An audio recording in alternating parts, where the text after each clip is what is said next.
Hi everyone, welcome to today's class which is in continuation of the chapter Human Health and Diseases.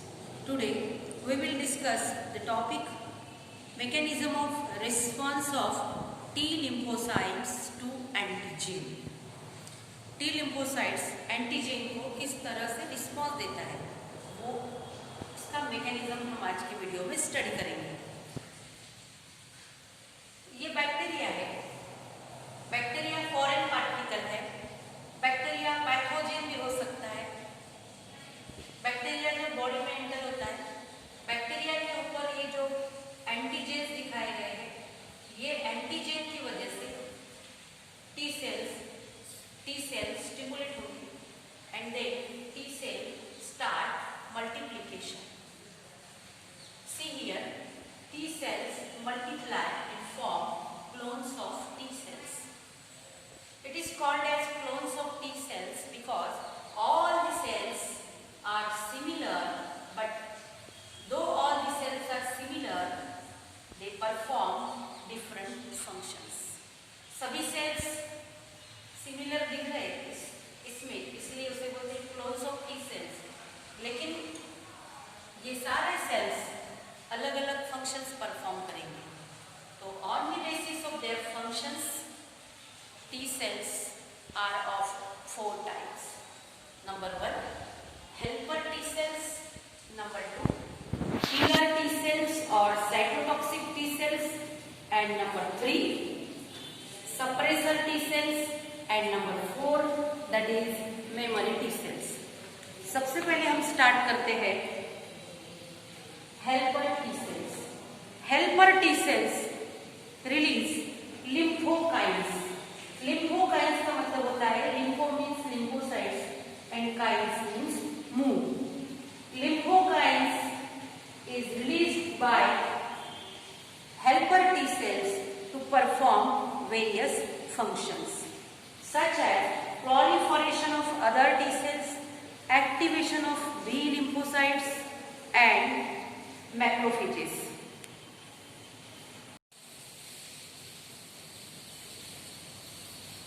Macrophages, यहां पर आपके मन में सवाल उठा होगा कि ये मैक्रोफेजेस क्या है।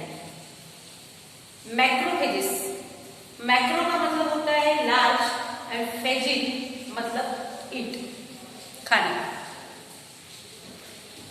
तो मैक्रोफेजेस यहां पर लिखा है मैंने मैक्रोफेजेस का। Macrophages are form through the differentiation of monocytes. Monocytes one of the type of WBC. Monocyte WBC का एक टाइप है। मोनोसाइट्स से ही मैक्रोफेजेस बनते हैं। जैसे यहां पर मैंने एक डायग्राम ड्रॉ किया, ये ब्लड वेसल है। ब्लड वेसल में मैंने ये दिखाई, ये मोनोसाइट है, this is monocyte. If there is any infection और इंजुरी, देखिए यहां पर एक इंजुरी है, then monocyte leave the blood stream and reach at the site of infection और इंजुरी। इंजुरी की जगह पर ब्लड से ये मोनोसाइट पहुंचती है और then this monocyte undergo series of reaction, series of changes. Monocytes में बहुत सारे चेंजेस होते हैं और फिर मोनोसाइट्स में अलग अलग चेंजेस होने के बाद ये मोनोसाइट डिफरेंशिएट होती है। मोनोसाइट से बनती है ये मैक्रोफेज, ये बन गई मैक्रोफेज। एंड ये जो मैक्रोफेज है इसका फंक्शन है, मैक्रोफेज एंगल्फ फॉरेन पार्टिकल। ये मैक्रोफेज क्या करेंगे, फॉरेन पार्टिकल को एंगल्फ करेंगे। एंगल्फ करेंगे मतलब जैसे ये मोनोसाइट है, यहाँ पर देखिए डायग्राम में ये मोनोसाइट है और ये है foreign particle. Monocyte foreign particle को इस तरह से यहाँ पर देखिए ये मोनोसाइट में ये फॉरेन पार्टिकल एंटर हुआ, मतलब मोनोसाइट ने फॉरेन पार्टिकल को निकल लिया। So in this way monocyte engulfs foreign particle, मतलब मैक्रोफेज जो मोनोसाइट तो फॉरेन पार्टिकल को एंगल्फ करती है, मोनोसाइट तो फाइब्रोसाइटिक सेल है, लेकिन मोनोसाइट में भी मॉडिफिकेशन होके मोनोसाइट से ही मैक्रोफेजेस बनते हैं, जिनका साइज मोनोसाइट से थोड़ा बड़ा होता है। और इस मैक्रोफेजेस का भी फंक्शन है it engulf micro organism. On the basis of their location this macrophages called neuroglia. Macrophages which are present in brain is called as neuroglia, and macrophages which are present in liver sinusoids is called Kupffer cells. तो इस तरह से ये helper T cell का काम है। Other T cells मतलब suppressor T cell, killer T cells और मेमोरी टी सेल्स को मल्टीप्लाई करना, बी लिम्फोसाइट्स को एक्टिवेट करना to produce antibodies and to activate macrophages. Number 2 है killer T cells. Killer T cells को बोलते हैं नेचुरल किलर सेल और cytotoxic T cell. Killer T cell के नाम में ही इसका फंक्शन समाया हुआ है।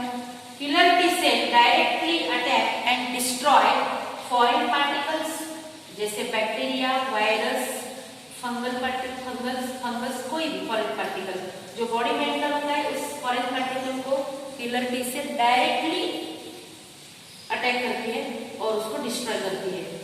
साथ साथ ये जो किलर टी सेल है it directly attack and destroy infected body cell. जैसे ये बॉडी सेल है, ये बॉडी सेल इन्फेक्ट हुई है। बॉडी सेल किससे इन्फेक्ट हुई है? इसके अंदर मैंने एक पैथोजन ड्रॉ किया, तो इस इन्फेक्टेड सेल को भी किलर टी सेल डिस्ट्रॉय करती है, इसके ऊपर डायरेक्ट अटैक करती है। और तीसरा काम है किलर टी सेल का, अगर बॉडी में कैंसर सेल्स है तो कैंसर सेल को भी ये किलर टी सेल किल करती, मतलब अटैक करती कैंसर सेल के ऊपर और कैंसर सेल को भी डिस्ट्रॉय करती। तो killer T cell bind to infected cell, ये इन्फेक्टेड सेल है और ये किलर टी सेल है। किलर टी सेल इस तरह से इन्फेक्टेड सेल को डायरेक्टली बाइंड होती है। और किलर टी सेल जो है, killer T cell perforin secrete करती है। परफोरिन मतलब जो परफोरेशन फॉर्म करता है उसे बोलते परफोरिन।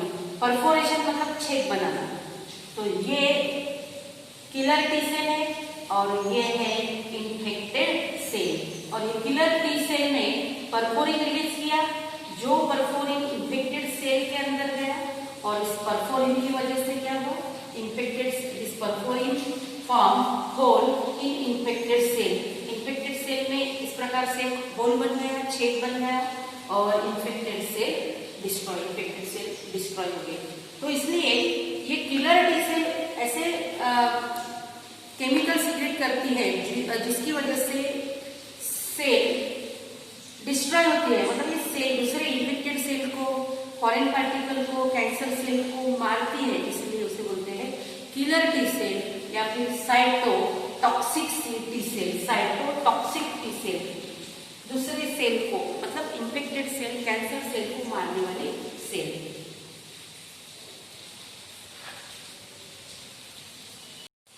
इसके बाद है third number suppressor T cell. Suppressor T cell suppress activity of helper T cells and B cells and prevent attack on self cells. जैसे इन्फेक्शन हो गया और इन्फेक्शन होने के बाद किलर टी सेल ने पैथोजन को डिस्ट्रॉय कर दिया और बी सेल ने भी पैथोजन को एंटीबॉडीज की हेल्प से डिस्ट्रॉय कर लिया। तो फिर सप्रेसर सेल क्या करेंगी? सप्रेसर सेल बी सेल्स को सप्रेस करेंगी, बी सेल की एक्टिविटी सप्रेस करेंगी और हेल्पर टी सेल्स की एक्टिविटी सप्रेस करेंगी। हेल्पर टी सेल्स की एक्टिविटी क्यों सप्रेस करेंगी? क्योंकि हेल्पर टी सेल जो है, helper T cell B cells को एक्टिवेट करती है। हेल्पर टी सेल्स ये किलर किलर टी सेल्स को भी एक्टिवेट करती है। तो हेल्पर टी सेल को सप्रेस किया तो किलर टी सेल भी एक्टिवेट नहीं होंगी और बी सेल भी एक्टिवेट नहीं होंगी, मतलब वो भी उनका भी जो काम है वो स्टॉप हो जाएगा। नहीं तो क्या होगा कि ये इन्फेक्शन, बॉडी से इन्फेक्शन खत्म होने के बाद हो सकता है अगर ये फिर भी एक्टिवेट रहे बी सेल्स और हेल्पर टी सेल्स, तो ये अपने जो बॉडी के सेल्स है हेल्दी सेल्स, उन सेल्स के ऊपर भी ये सेल्स जैसे बी सेल्स है, किलर टी सेल्स है, ये सेल्स हेल्दी सेल को भी डिस्ट्रॉय कर सकते हैं, जिससे एटो इम्यून डिसीज हो सकता है। तो इसलिए सप्रेसर टी सेल्स का काम है कि होल इम्यून सिस्टम को सप्रेस करना, हेल्पर टी सेल को सप्रेस करना, ताकि helper T cells B cells को एक्टिवेट ना करे और किलर टी सेल को मल्टीप्लाई ना करे और मैक्रोफेजेस को एक्टिवेट ना करे। और नंबर 4 है memory T cells. Memory T cell जो है, these memory T cells are previously sensitized cell and retain the sensitization memory। Memory T cells मतलब जैसे बॉडी में कोई भी इंफेक्शन हो गया और पैथोजेन, ये पैथोजेन है, इस पैथोजेन को, ये दूसरा भी निकल लिया मैंने यहाँ पर ड्रॉ कर दिया, ये पैथोजेन को डिस्ट्रॉय कर रहे, पैथोजेन के ऊपर अटैक कर रहे बी सेल्स, ये बी सेल्स है, समझो ये किलर टी सेल्स है, ये बी सेल्स और ये killer T cells.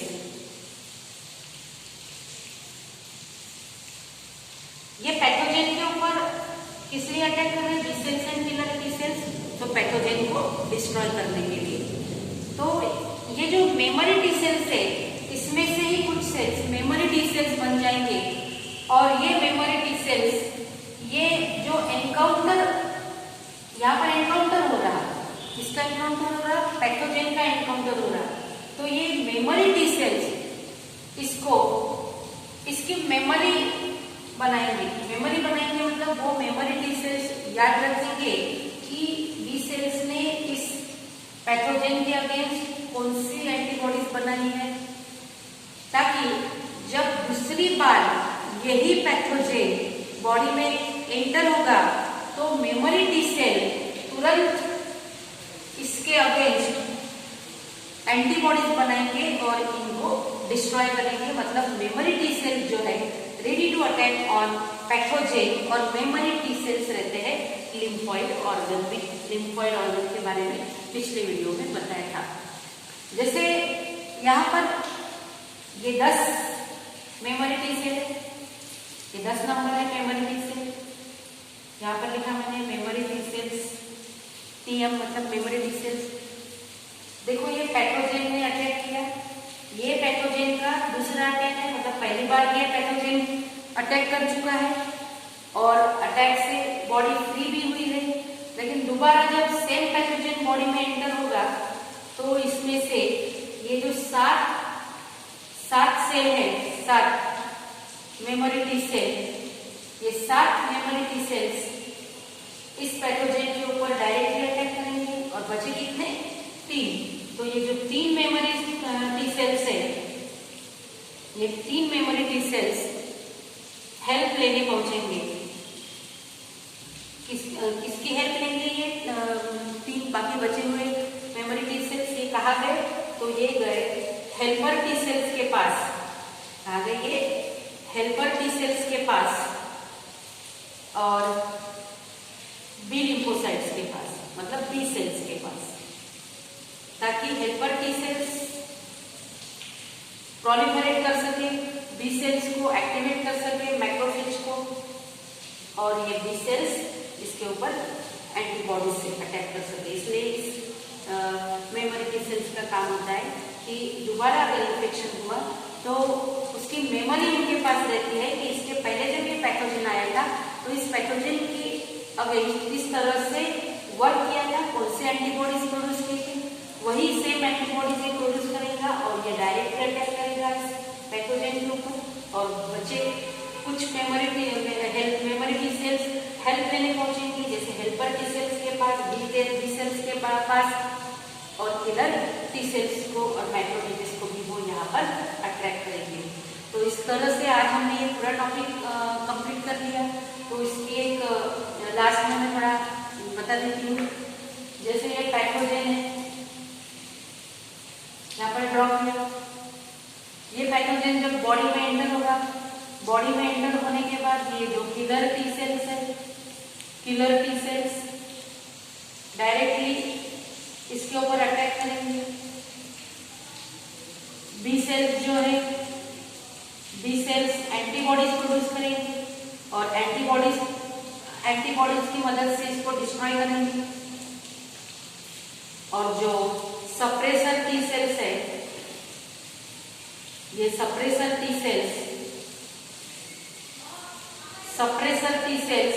Killer T cells को सप्रेस करेंगे, suppressor T cells B cells को सप्रेस करेंगे और suppressor T cell helper T cells को भी सप्रेस करेंगे after encounter of this pathogen.